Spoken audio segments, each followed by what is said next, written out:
Hey guys, welcome back to my channel. I'm Okwemi Goddess, and today I have Nanelle with me here today. Nanelle, introduce yourself. Hi guys, my name is Nanelle. I'm sure some of you might know me. Of course. I'm Nanelle Griselda. I'm a nurse and currently working and living in the UK, but I'm originally from Ghana. And today I decided to be on Okwemi's channel. I think this is the second, or maybe the first overseas nurse channel I've been on. So yay! Thank you for coming over, Nanelle. So today we'll be talking about life in UK, common mistakes that immigrants make when they arrive in the UK, and all of that. More like tips to surviving in the UK, really. So let's get started.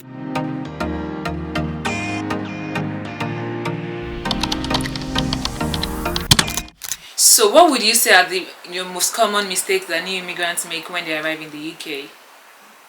So immigrants in the sense that they could be nurses, they could be international students, they could be spouses of nurses, spouses of international students, immigrants really, new immigrants in the UK. So what do you think are the common mistakes they make and how they can actually avoid making those mistakes for people back home who are planning to move over to the UK? Okay. Let me talk about money, or let me talk about money. Okay. So people don't know, let's say, the tax system here in the UK, right? And maybe you really want to come here so bad, and then you move here and then you want to do all the shifts and then make all the money, but what people don't know is you have to work smart, not hard. Smart work, not hard work. Yes, so you have to learn how to work smart and not hard, so that all your money don't end up with the tax man. So this is not a video about tax or finance. Definitely. So I'm just going to brush up. So there's a way to know how much you'll be earning. There are apps to help you know that how much you'll be earning based on the hourly rates, based on your yearly income, how to calculate how much you're likely to take home every month.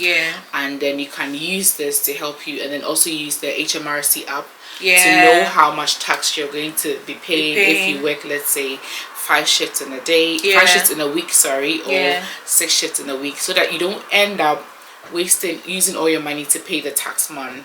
So that way you make enough, and then you don't you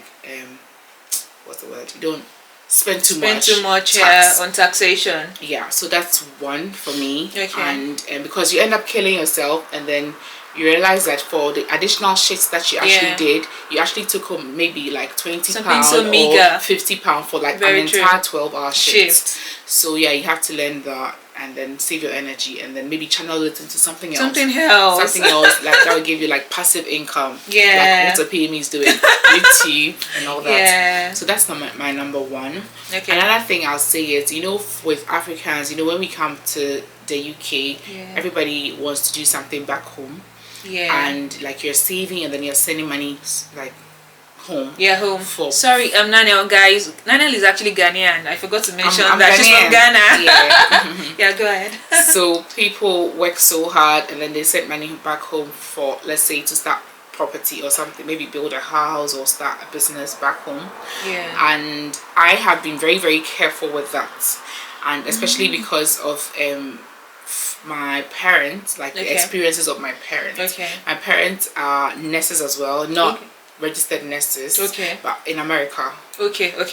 So they have lived outside Ghana for over 20 years, and so they have a lot when it comes to immigrants living abroad. Like they have a lot with that, and people have spent my parents' money, like, based on the fact that, let's say you want to build something, and then you send money home, and then you're totally depending on the person to actually help you build whatever it is. Like, just be careful. People want to do something so much that they don't take into account so many things. They give money to somebody for a piece of land, and then that fraudsters are around. You just have to be really, really, really careful with that.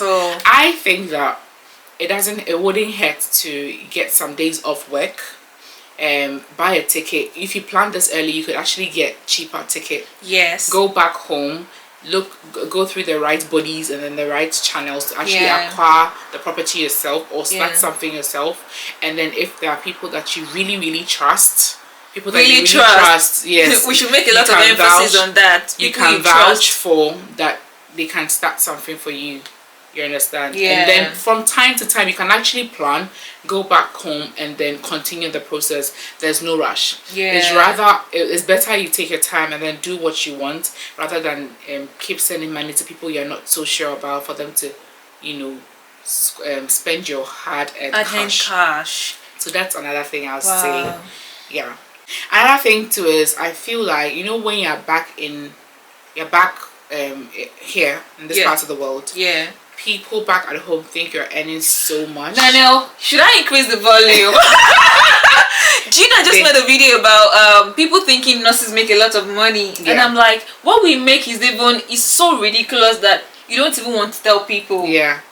Please, go ahead. So, like, if you don't take care, I'm not saying don't support family, but if you don't take care, you might actually use all your money for charity. And then 5 years down the line or 6 years down the line, 10 years down the line, you look back and then, there was a time I was actually checking how much, with your banking app on your phone, you can check how much money has entered your account in a period of time.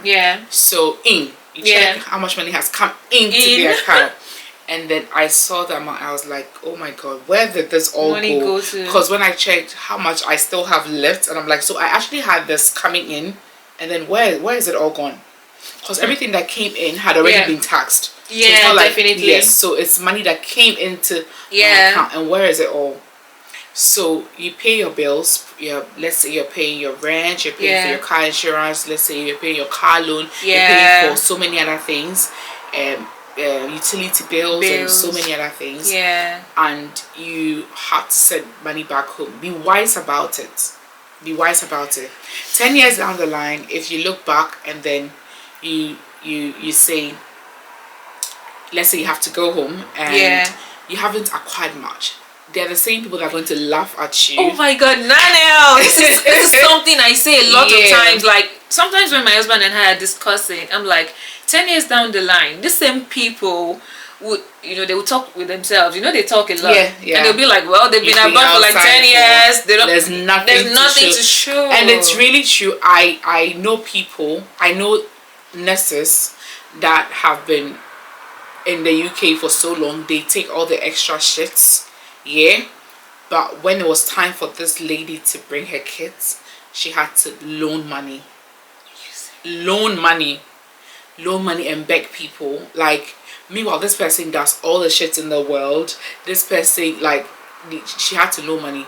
So be wise about certain things. And the way the UK is structured, it's very easy to spend, and very difficult to save. Because everything that you want is at your beck and call. Even if you want a Range Rover, like, they are willing to give it to you.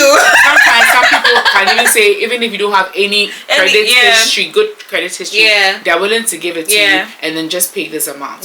So if you focus on that kind of life, you're very likely to go broke. At the end of the month, you'll be paying so much, and before you realize, there's nothing really to save, and there's nothing really to show for. I always say that, now I work in a care home. For those who don't know, I work in a care home, and for care homes you only get the statutory maternity pay when you're on maternity. I'm currently on maternity leave, and I earn just about £600 a month. And I always say that if I had not saved so much, that's barely like rent, you see. How would I survive? How would you survive? With rent, with bills? I would be able to still look this good. Still look this good, and then buy the things you want at this particular point in time. So you always have to plan. You don't know what's going to happen. Maybe you're not in a care, maybe you're in NHS, but it's still not as much. Anything could happen. You could fall sick. Anything could happen. So just plan and then save. Like, I'm really big on that. I have family outside. Our family, like, diasporans that have been out for, let's say, 20 years, and they still have nothing to show.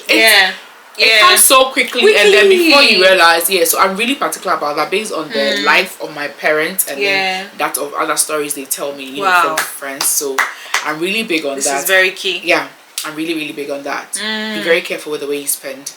And yeah, you have to send money home, but be wise about it. Okay. Be wise about it. Okay. Don't let them think it's way so much that it's always coming. And then sometimes, like, I have cousins, little cousins, and then they can come to me and then they'll say, Nanelle, I need a laptop. Okay, I say, okay, well, you do need a laptop. You're a student. Okay, how much is it? To say, okay, it is, let's say, 1,000 Ghana city. Maybe that's around, let's say, 200 pounds or something. Okay. And then I'll say, okay, guys, forgive me if the conversion is not right. I'm just so I'll say, okay, I can help you with 150. I'm not saying be stingy, but it's my tactic. You see, I can help you with 150, or I can help you with 100. Can your dad also help you with the rest? I'm not going to make it look like I have everything and I'm always giving. Oh, I need a new phone. Oh, you don't have a phone. That's really bad. You do need a phone. Okay. Can you wait till in 2 weeks time when I'm paid? I don't want you to think that I have it there and in 2 weeks time I will send you, and then I'll say, oh, okay, instead of this, can you buy a cheaper phone? Let me just give you this instead. If you have some, you add it to it. I'm not going to. And be careful of people that are so eager to do business with you. You understand? Oh, send me stuff, and then oh Jesus, send me stuff. I'll sell back at home, and then we'll share. We'll share the dividends. No, I'm not going to do that, honestly. I'm not going to do that. And this is just my personal opinion. I feel like if you have plans of staying in the UK or outside home, abroad longer, instead of concentrating so much on building a house back at home, why don't you get one here first? Because it's likely you're going to make babies here, or maybe you even already have babies, you're going to stay here, and then stop paying somebody's mortgage, and and later on the property ladder quickly. Yes, and then later on maybe you can do something back home, because if you're going to stay here longer, you may have to depend on family members to help you build. Yeah. Now they'll think, oh, she's rich because she's even building a house. Now all the requests will start coming in. Oh my God, yes. So when you start building, they have this impression that oh, she has lots of money. Do you know, I never even realized that. And then word goes around like, oh, she's even building this big house in Lagos. Let me use Nigeria. Yeah. She's even building this big house in Lagos. She's rich now. And then they ask you for £500 and then you can't get it for them, and then now they'll be cursing you and all that. But as if you are here, if you are in if you are renting, like you are paying somebody's mortgage, and if let's say you're paying £700 for your rent in the UK, you get mortgage, and you could even be paying 600 for meanwhile, now whatever you're paying, you don't own the house, you don't own it, but whatever you're paying when you get the mortgage is towards owning the house property in future. So it's wiser. You build in Nigeria, you have a beautiful house in Nigeria. In a year, how many times do you go to Nigeria? Visit? You probably have like 4 weeks annual leave. Even if you decide to spend the entire 4 weeks in the whole year with over 350 days, you're only going to spend 4 weeks out of that in Nigeria. Why don't you concentrate on where you are, and then later when you plan on going, if you've already been able to acquire property in UK, it will be very easy for you to do something back home. Oh my God. Nanelle, you're dropping some key things. Wow. Yeah, so that's my that's my advice. Aside that, the other things you're going to learn along the way. But these are some things, when you kind of like, you just want to do something, and then you might rush and then you make loads of mistakes. Very true. It took my parents quite a long time for them to finish building our house, because they would give it to this uncle will do foundation and say the money is not enough. This one will come and do to lentil level, say, oh, I need this one, until my elder sister said, Mom, let me do it. And then within a year or two, we finished building the house. Imagine. Okay, so I was gonna ask, do you trust siblings as well? What would you say about siblings? Like, now you've moved abroad, can you even trust your siblings with money? See, let's leave uncles, aunties, you know. I can't even speak, your siblings. Can you actually? I can't speak for everyone. Yeah. But when I was in Ghana, yeah, I used to spend my parents' money as well. Okay. Life is hard back at home. We know. Sometimes it's not their fault, but they are really broke, and then they have their money in their hands. They will. It's easy to be tempted for them to do. Maybe they have to pay their children's school fees. Yeah. And it's human nature. You know, they have the money in their hand. Yeah. They rather use it to pay, and then when you ask them for how much the cement was, double their money. So that they can. Sometimes it's not really. It's not like they're bad people, but they need it. They're literally suffering. They are suffering as well, so they need it. So it's difficult to vouch for siblings or vouch for anybody at all.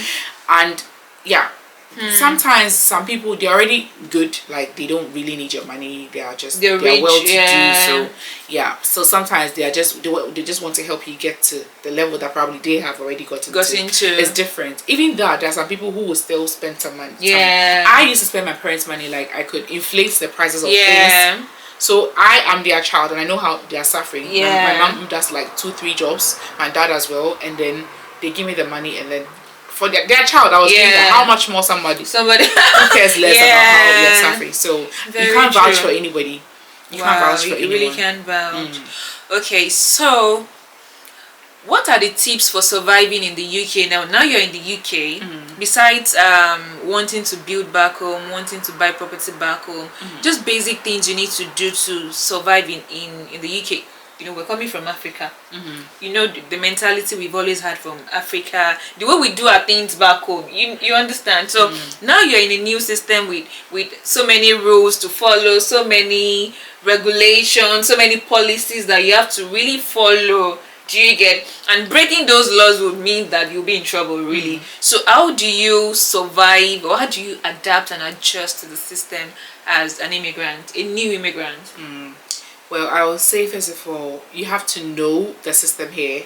You have to know the rules in the first place. You have to know, because ignorance is not an excuse.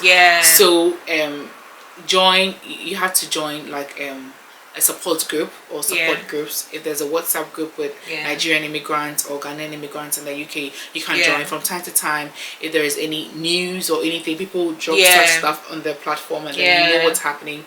Because I remember one of the platforms I joined, a lady, a nurse from overseas. I think she prayed for a patient. To her, she's doing something good, and she lost her pin. Oh yeah, I heard about the story. Yeah, she lost her pin. Back home, we actually hold hands with hold hands. People start speaking in tongues. This is like this is something she was doing to her to help the patient. But it landed her in trouble. Yeah. I have a friend who also went through that. I think he was actually sacked. He's a doctor. He was actually sacked from the hospital because he invited the patients to the church or something like that. You know, the way things are is really different here. So, and ignorance is not an excuse. So you just have to read some of these things, talk about them. So join a support group so you learn about some of all these things. And then also you have to know that in Rome we do what the Romans do. I have a video that I'm planning to do on my channel, and that's like the main thing. Like it's about 2 nurse friends that got arrested. Because their son. Let me just give you a summary here. Summary. Because their son went to school and had a mark on the body, and then like said that the parents beat him. They arrested my 2 friends. They spent the night in cell.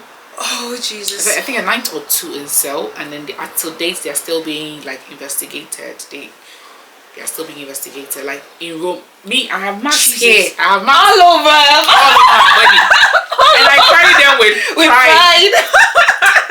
And see, just a mark, and then the child unknowingly said, "Oh, my mom beats me with this. My parents beat me with this," and then social worker, the police. Whatever, until date, they actually took their kids away from them for a couple of months. Are you serious? I don't want the video to be too long.